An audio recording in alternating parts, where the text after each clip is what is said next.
Well, thanks for staying with us on the program this morning. Joining us in the studio as we look to dissect the issues in the news is the ever-mercurial Seun Oni. Good morning to you, sir, and welcome to the program. Good morning. Thank you for having me. Always a delight to be here. Well, we never get the privilege, or would I say the luxury of a holiday. We're back again to discuss the nation Nigeria. We appreciate you taking our time to do this with us this morning.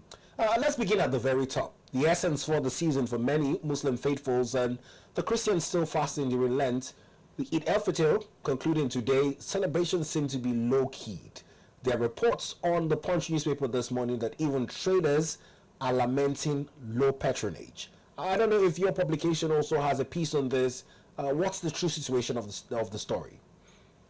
Eid Mubarak to Muslim Umar across the length and breadth of the nation Nigeria and globally, since it's a global celebration. Having said that, the feelers from reporters across the country showed clearly that the spending capacity of the average Nigerian had actually reduced. It was also the same report across most of the market visited, the FCT, Lagos, and a number of the states where our reporters feeded in report that sellers on one side were they were not very happy because the transactions were not forthcoming.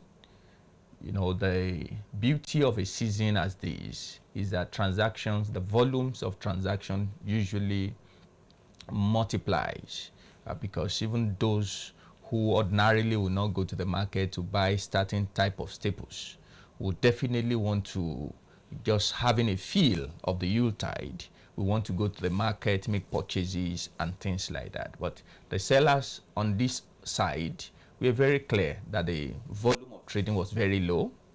On the other side, the average Nigerians, especially the Muslims, who will take advantage of this period to go on shopping spree. They could not do that also because there is not so much money available to do that. That still tells us that we are not out of the wood as a country when it comes to our economy, and still a whole lot still needs to be done to ensure that the purchasing capacity of the average Nigerian is boosted.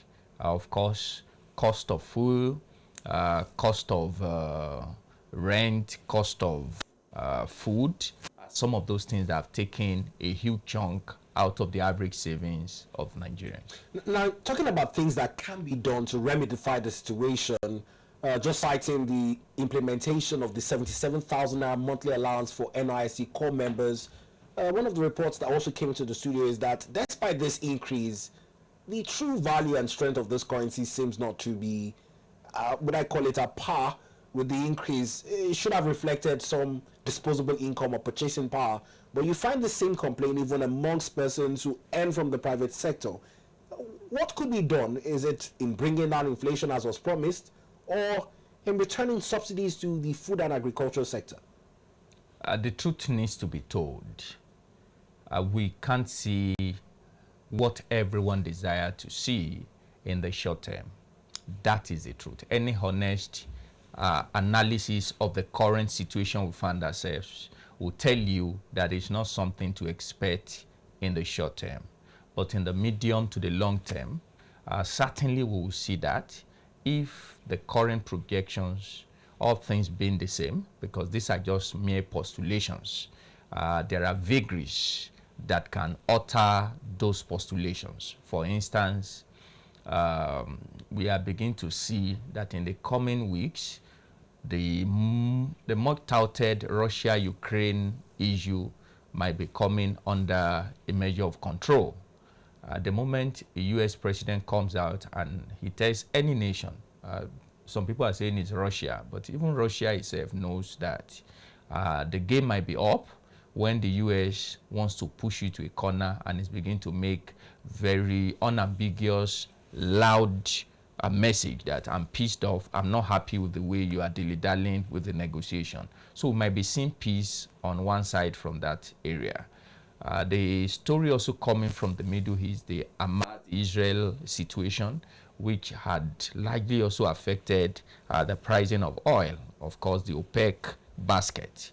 These are issues that in the medium term, when we put them together, the global issues that can stunt our growth as a country, we would have sorted that out. And like we've said on a few occasions on this platform, our monetary policy handlers in the country and our fiscal policy handlers seems for a number of months now seems to converge. That is, they are now working in sync. We are seeing policies by the CBN helping us moderate our efforts that usually balloon out of hand before. You could see that a few weeks the Naira will go up. Even when it's coming down, it's very moderate. That's what we should expect, so that manufacturers can plan the way, and other business people can also plan who depend on FX. Those who don't depend on FX, our food production chain also. If you notice, for the past few months, there have been a sustained push on the prices of commodities. We are beginning to see, after a very long time, prices of foods are beginning to gladly slide downwards. We have not seen that in many years in Nigeria. In fact, one of the things we usually say in our economics class as an undergraduate is that pricing in Nigeria defies the basic law of economics. When prices go up in Nigeria, it hardly comes down. But for the first time, we are beginning to see prices of goods also going south, which is a good omen. And so if this is sustained in the medium term, it simply means the percentage, the volume of our resources. I can't readily get the percentage, but the last time percentage were churned out about the percentage of our disposable income that goes into food. So if we begin to have a reduction in that percentage until just a few days ago, and I believe also our fiscal monetary handlers and monetary policy handlers won't go to sleep. That's about the current issue between the NNPCL and Dangote refinery. We'll get to that in our conversation as well. Yeah. But it's interesting to hear you ask Nigerians to be patient that this prices is on a downward trajectory. Now, leaving this development as it concerns the low Eid celebrations, another worrying development is with reports from the NCDC that the meningitis season is hitting its peak. It's usually between November and May. But as it stands now, the death, fatality, and case ratios are even worrying. 74 dead, 807 cases recorded in 22 states. Now, topping these states, we find the likes of Kebbi, Gombe, and Katsina. I don't know, is it in terms of our preparation? Could mass vaccinations have been the way out of it? It almost feels like a repeated cycle. Every November, May, we deal with meningitis in Nigeria. You actually took that out of my mouth, that somehow we seems not to learn from precedents. Meningitis has become a historical issue and is the usual suspect. Gombe, Katsina, Kebbi, Aziz. They are, Kano and Bauchi seems to have minimal cases this time around. But it's the usual suspect. It's always very predictable. Before, the nuances around meningitis was that there was this negative campaign that vaccination was about reducing the population of people there. But I think traditional rulers and the religious rulers around that place had done a very significant job to educate and enlighten the citizens about the need to bring their words for vaccination. But how far that is sustained is something that we definitely need to have a conversation about, because one life too many, but when you now have 70-something people dying for something that we already know, like the NCDC pointed out, we know that that period is the peak of meningitis spread in the country. What you expect is that the health people who are saddled with the health sectors across the states that are usually the suspect to have a hold on that. Not just the vaccination, to also educate people on likely things to do to minimize the incidences of meningitis. So the blame lies squarely on the leadership around that place. And I think people should be held accountable. If it is in the saner climb, we should be hearing about commissioners of health resigning. If they refuse to resign, they should be sacked, because this is 74 persons. 74 persons. And it's usually demographics between younger persons who are more susceptible to the disease. To the disease. That is so predictable. And the way to actually stop this is also not something that is rocket science. So when we begin to have lives lost year after year, is a historical pattern. Like I put before, there was a period when they said, no, the vaccinations were to reduce our population. But a lot of enlightenment has gone on. I used to know then that radio jingles, TV advertorials were usually put on to let people know that it's for your safety. You really don't want to have your kids walking on crutches, having disabilities, and worst case scenario, losing your loved ones because of what is actually preventable.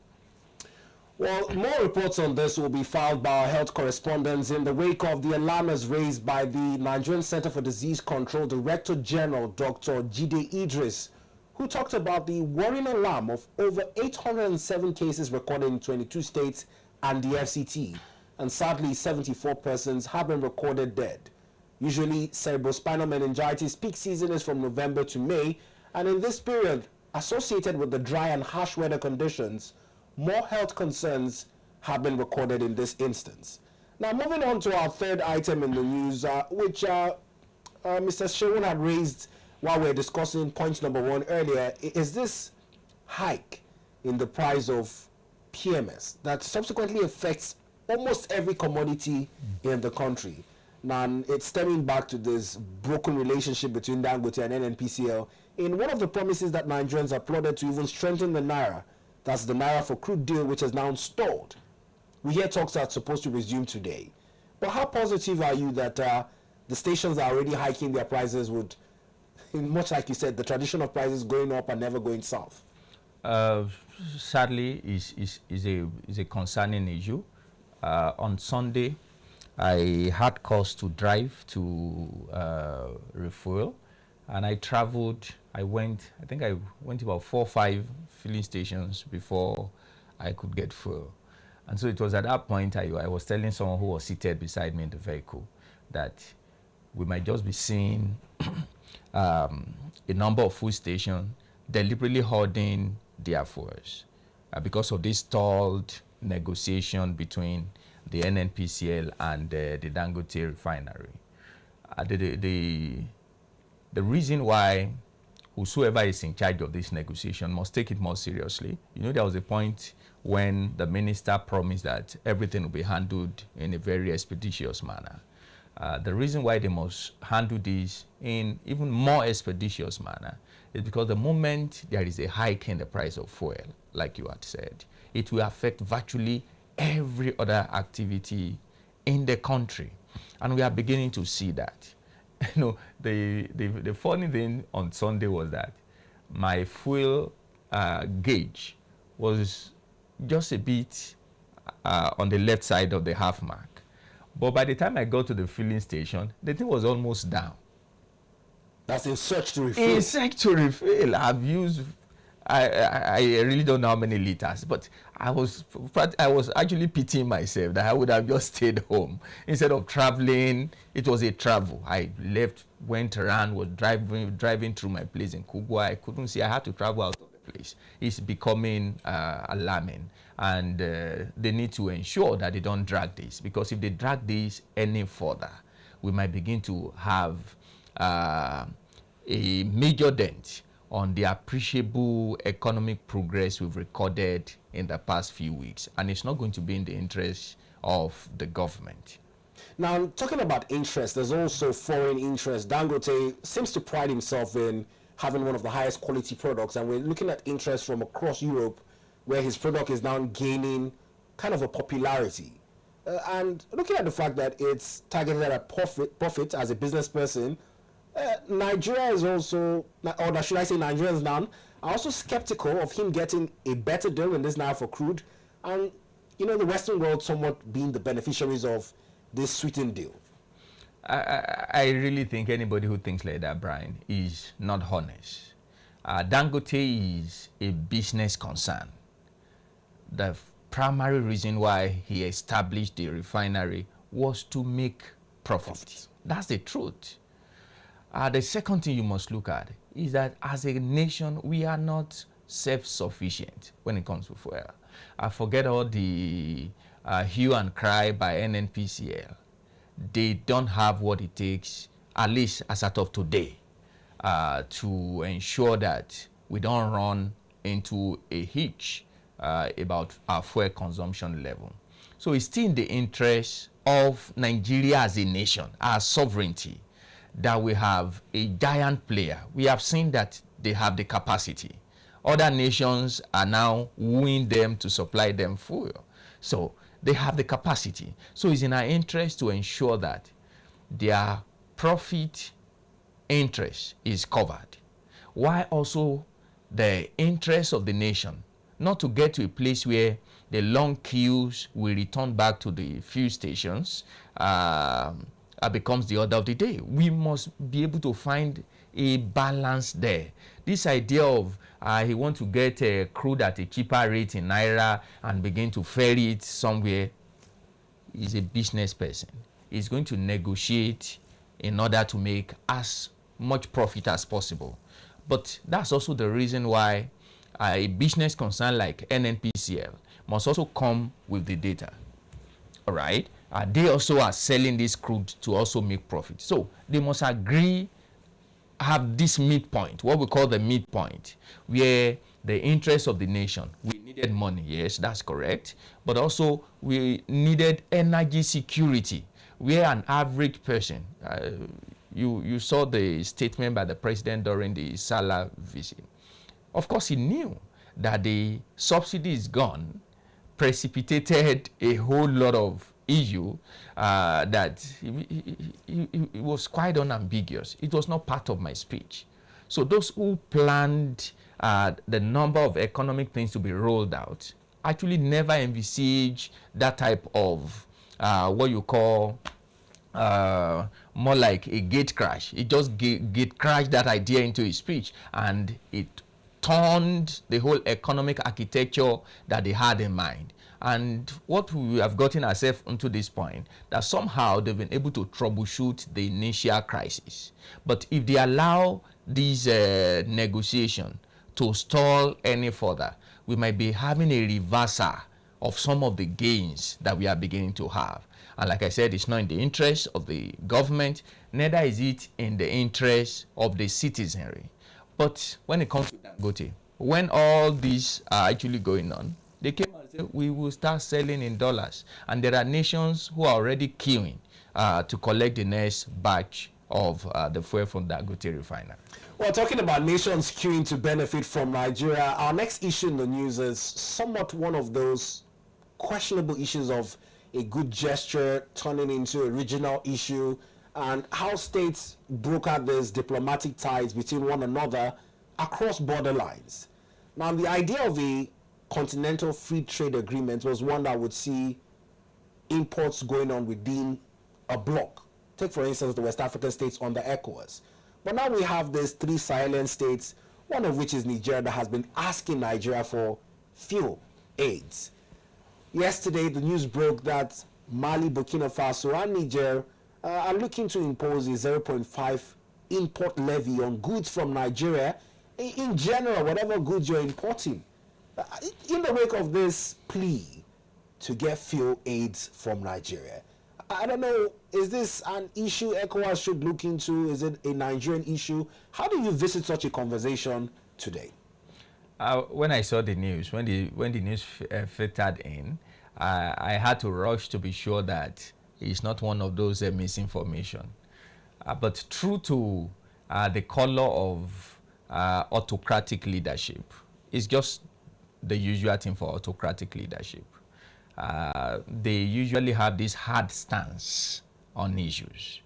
Nigeria suffered that type of a thing under the late General Sani Abacha. Nations closed their borders to Nigeria. International organizations were also sent out of the country. And some people had said that, but we saw a measure of self-independence at the time. But the world has gone global. You can't shut your borders against other nations. Nations that tried that successfully did that before the internet surge that we have today. Today, there is a globalization that makes that practically impossible. And that's why you saw the tariff by Donald Trump is having a huge hit back on the US economy, even though other nations also are feeling the brunt of it. I would just, first to the question you asked, it can't be a Nigerian issue because, of course, it was targeted at all other ECOWAS nations. So it's going to be a collective decision. And your guess is as good as mine. They will retaliate. So in the coming days, we expect a retaliatory tariff from ECOWAS on these three countries. But Nigeria has already sent out trucks of fuel to Niger in response to their plea. And that's a big brother overture. And it happened before this 0.5 tariff came in. You might not see that type of overture again. Let me be honest with you. That's number one. Number two is that you need to also look at the fine details of this meeting by the, I think their name is EEC now. For instance, Niger Republic is a landlocked nation.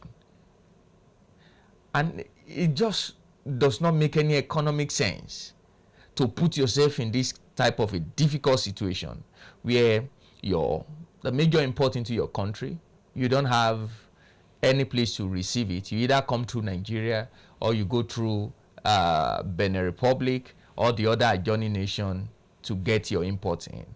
And you are the one who is on the offensive. You know, it's a different ballgame if Nigeria had actually slashed a tariff on Niger, and Niger is now fighting back. Now, you join a nation like Burkina Faso and Mali, and you know, the narrative on social media is like these three guys are doing so well, everything is fine in their country, until the fuel crisis propped up in the news, and it was obvious that it was just a charade. They really don't have a hold, especially on the economy of their country, and the numbers are there. But I just think common sense will prevail, even though they are not part of ECOWAS.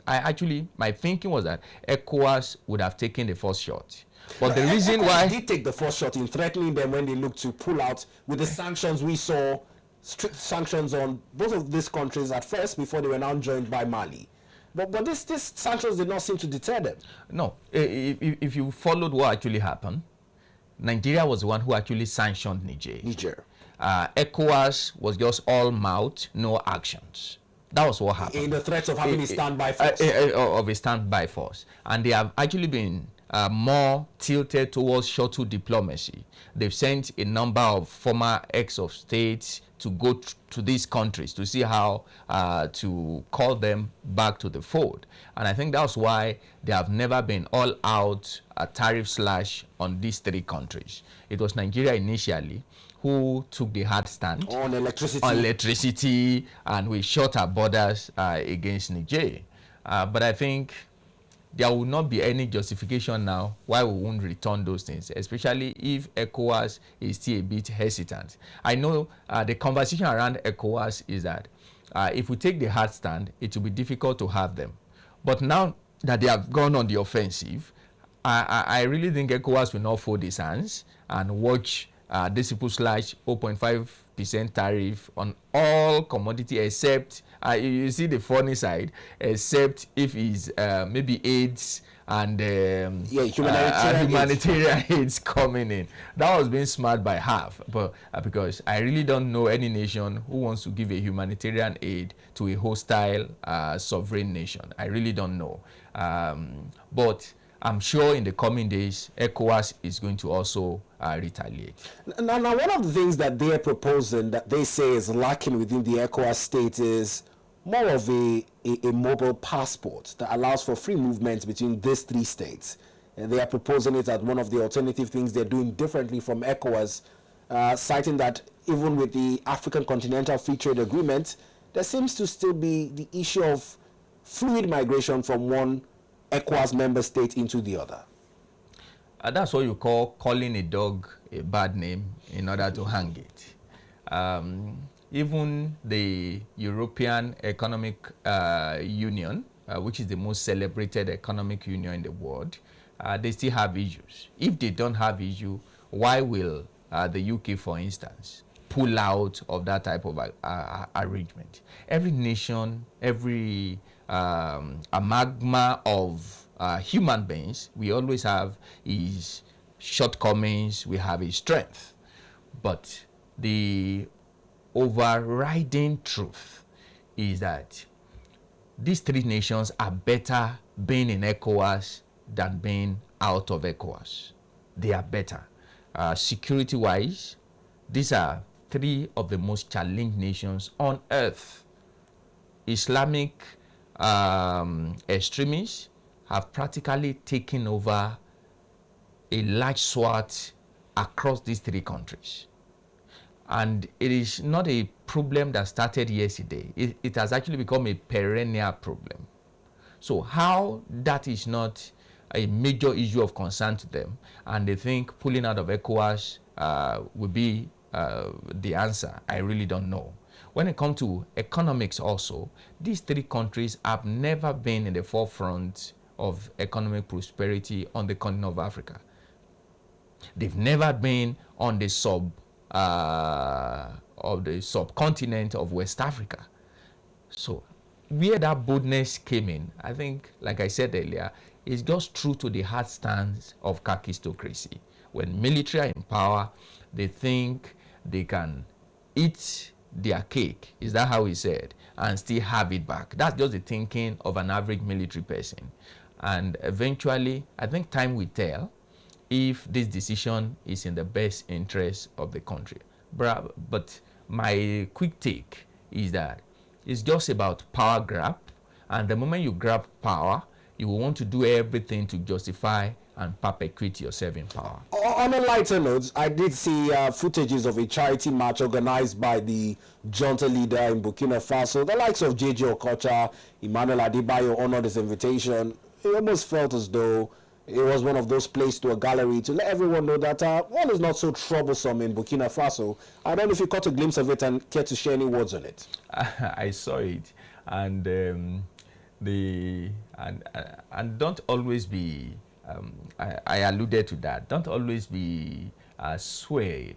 That's our listeners, by social media Antics. Antics. It's just a PR stunt, because what was trending that very day was that, look, we had a young president in Burkina Faso. I saw him was juggling football. I'm saying, no, our own president cannot juggle football. And I started laughing that, leadership is not about football juggling. The on the ground dynamics in Burkina Faso, in Mali, in Niger, really did not show that the military juntas have any better plan than the people that they berated, that is the civilian people that they berated. And Nigeria history should teach anybody who really want to learn the real lesson when it comes to issues as this. And I can dare say that there have not been any nation in the world where the collective sovereignty of people to choose their leaders have been aborted by a few people who think they are more, they are wiser, they are smarter than the collective intelligence of the people, and we've had better leadership. History has not shown us that. Whether is you have feudal lords, period when we have the feudal lords, we have just a few oligarchies running affairs, it's always been the interest of those few. Later when we started having, I think this should be earlier than the feudal days, when you have people you call, where we have the traditional institutions from, where we have monarchy, you have a family just by DNA, thinking that they can lead, while others can just... history have told us that eventually in the long run, you just have a class of people being richer than everyone. So That's the idea, where people tell you that the worst democracy is always still better than the best military rule. Because on the hindsight, we have the history in Nigeria. Suddenly we just have military officers who entered NDA having nothing, and after years of gradually growing through the ranks in the military, took off power, came into political offices, and by the time we return back to military, we just discovered they are one of the richest people in Nigeria. How did that happen overnight? It's still stealing our public till. So you might insult your politicians, insult that, but political rule is never the option. Democracy is better than kakistocracy. Better. Well said. Now, let's come back home, and our next turn is on the newspapers published here by the editor-in-chief, Mr. Seun Oni, who publishes the Daily Courier. The Daily Courier this morning chose to headline our power generation struggles, backing their report with insights from the Central Bank of Nigeria that in the last quarter of 2024, power generation in Nigeria declined by 1.64%, and they have pegged this shortage on the challenges in gas supply, particularly. Give us more insights as to this headline greeting the Daily Courier this morning and our challenges with power generation. Thank you so much for the question, Brian. A whole lot of Nigerians have actually been asking question why suddenly we're having a slide in our electricity subsector. You know, a whole lot of commentary celebrating and the great work that the Minister of Power, Adelabu, has been doing since resuming office. But suddenly in the past few months, 2-3 months, we suddenly began to see that all is no longer rosy. The number of hours of electricity is also reducing. But the report by CBN goes to show that there is something even much more underneath, and that's the gas issue. And gas issue has been a perennial issue. That was a major problem during the 8 years of Buhari administration. And the idea was to now ensure that they lay at the pipe to ensure that gas is easily transported to areas where that are far from the gas source itself. But that again did not solve the problem till Buhari left office after serving his legally, constitutionally allowed tenure. Now we have gone back to the same issue, and a number of people have suggested how to resolve the problem. And a few days ago, we had the launch of a modular gas refinery, where we can now have hubs of these gas refineries to ensure that at least a sizable volume of the gas that is required to fuel and power the electricity needs in the nation is met. But there is also the business model that many people have spoken about, where our discos actually don't have the wherewithal to meet their financial obligations by the gencos who supply them the electricity that is required to sell eventually to the final consumers. So a whole lot still needs to be done. This idea of just doing bit by bit correction to ameliorate a bigger issue, because even when we reach our peak of 5,000 plus, is megawatt, is still far from the 20,000 plus that we require for our industrialization as a country.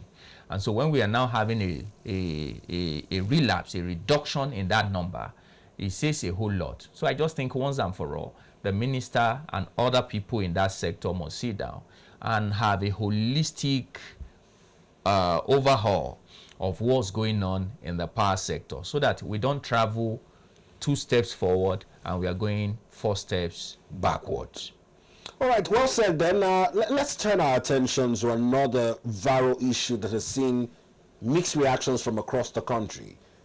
The lynched 16 hunters, or should I call them travelers, in Urumi in Edo State. We saw the Edo State governor hit the road and visit his counterpart in Kano, Governor Abba Kabir Yusuf, and it was on calls for a public parade of the 14 said suspects I know the law looked to provide some level of protection for suspects, banning the parade of suspects. But with this issue on ground, do you think a public parade is part of the cause for justice? Would it somewhat forestall these hints of a reprisal that a lot of people are scared would happen in the coming days? Thank you. First, the Uromi killing is a major dent on our sovereignty as a country. And it also tells us about a major fault line that we are running away from. That's the fault line of ethnicity. That people can be traveling across a sovereign country. They are not out of the country. They are within the same geographical entity called Nigeria. And they can be ordered down from their trucks and lynched in the way and manner that the Uromi issue happened is a very sorry and condemnable issue. The outcry that are also followed the killings in Uromi is also not unexpected. The shuttle diplomacy by Governor Monday of Pabolo to Kano yesterday is also something to be commended. Now back to the comment by Kano State government. I think one of the major induction courses for people at that level, Senate, governors, deputy governor, president, vice president, one of the trainings that they are usually given immediately they win, and the swearing in is just a few days away, is actually part of their public communication skills. Especially when you're the governor of a state. Your statement is assumed to be a policy statement. In other words, what you say can inflame or douse tension in a state. And so you are not just looking at the legality of your statement. Sometimes you also look at the overarching moral implication of what you are saying. Some things sometimes might be legally correct, but will be morally reprehensible. On some other occasions, what you have said might be morally reprehensible and will be totally illegal. In this case, it's morally reprehensible. It's also illegal. It's the duty of the security services. And from the feelers, the governor made it clear yesterday that a number of people have been arrested. The Inspector General of Police, the Commissioner of Police in Edo State, they have also made it very clear that they are even still going after more people to ensure that they are arrested and make them face justice, the full wrath of the law. So what we expect the governor to say is that we expect the security apparatus to go to work and ensure that all the people who are culpable in this killing are brought to book.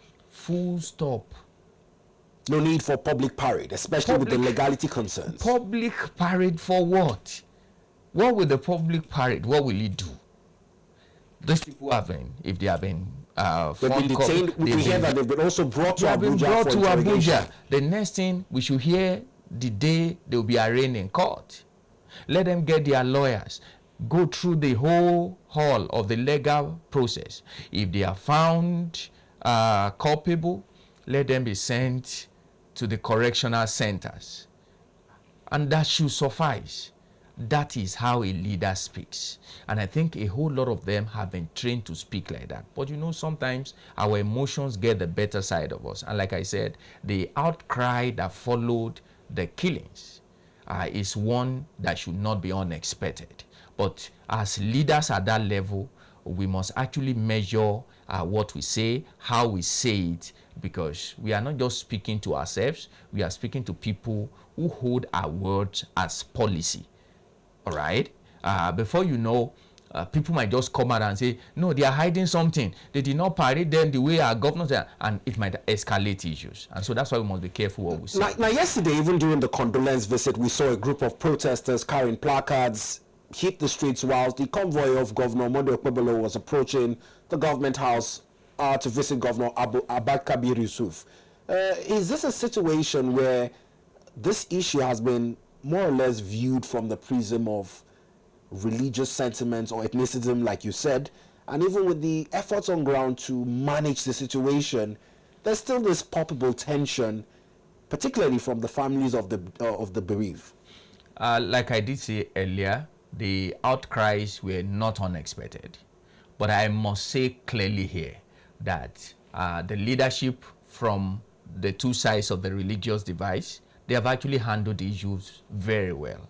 I read statements by CAN, by PFN, coming very hard, condemning it, and making very unambiguous statements that government must ensure that they get to the root of this, and those who are found culpable must be clearly brought to book. Mr. Seun, a little background story to cut you, a little background story. This issue is condemnable, but a little background story also talked about the plight of the Urumi community before there's mob action that was taken, citing the fact that there have been kidnappings, there have been several killings on farmlands, and even the vigilante, which was headed by the retired Commissioner of Police, Friday Badin, seemed not to have handled the situation, and hence this group of people felt like they could take laws into their hands. It's from that perspective that I'm asking how this relationship can be de-escalated, tracing back these complaints that have been unattended to up until it sadly resulted in what we're seeing.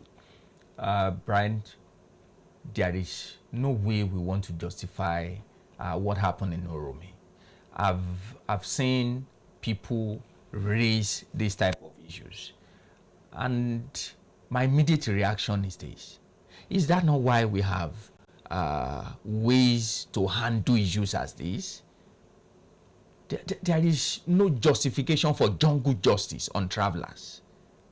Let's assume that they were kidnappers. The next thing to do as vigilantes, and these vigilantes, I learned, we are being given stipends using state resources, and you don't want to follow from the security vote, and you don't want to follow the legal procedure to ventilate issues. No, that's not justiciable. There's no way to justify that. You know, there have been killings, there have been kidnappings. It's not new. We are all aware about that. All right. It's like saying there have been huge and there have been incidences of stealing in the market, and so we now caught somebody stealing. The next thing, let's put tire on him because all the ones we have been, nobody has been. No. When we do like that, the country will become brutish and nasty, and every day we just see blood spilling. That self is a situation of no order in the country. That's why there is order. What I expected on that day is that the vigilantes immediately will place a call, and this is just a call to other states. You can learn from this. I don't think there's anything wrong when vigilantes and police, for instance, start having joint patrol. I think that's a better security arrangement. Even in the orientation, in the case of Edo, the boss who is been suspended now is a retired commissioner of police. So I'm just saying we can actually let these somehow percolate down to maybe the level, because one institution you see across the nation is the police. I don't think there's any local government in Nigeria where you don't have at least tens of police. Even if you don't have a major police station, you have what they call outposts, maybe a small place. And why not these people start having, especially at night, start having joint patrols, so that you don't just leave, because most often than not, the reason why we have incidents as this, and I'm saying this even with the community where I stay in Kubwa here, you meet some guys, I think they call them There's a name they call them. They carry gun, in fact, dressed like police, but they are not the conventional police. Constabulary. I don't know if you have heard that term before. But what I noticed, even in the FCT here, I said that about 2 weeks ago before this incident happened. We have a number of them guiding the area where I stay in Abuja here. But even simple English, they can't have simple conversation in English. And so there is that illiteracy thing in the whole issue. People really not knowing the next line of action when a complex security issue as this happen. But when you begin to have, at least to join the police force, the real police force, you needed at least a minimum of O level. That's the minimum to join the police force, the entry requirement today.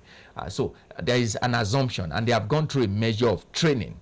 So when they do join security patrol, we will minimize incidences as this, because those who are a bit more educated, who know the proper channel to ventilate issues as this, can follow the proper channel to de-escalate the issue. I'm just assuming if you have 2-3 police people there that day, before you kill 1-2, at least they would have called for reinforcement, and they would have at least saved the lives of the other people. Well, thank you very much for your insights on the program, Mr. Seun Oni. We appreciate you for taking our time to speak through the issues in the news. Thank you. Always a pleasure to be on ADBN.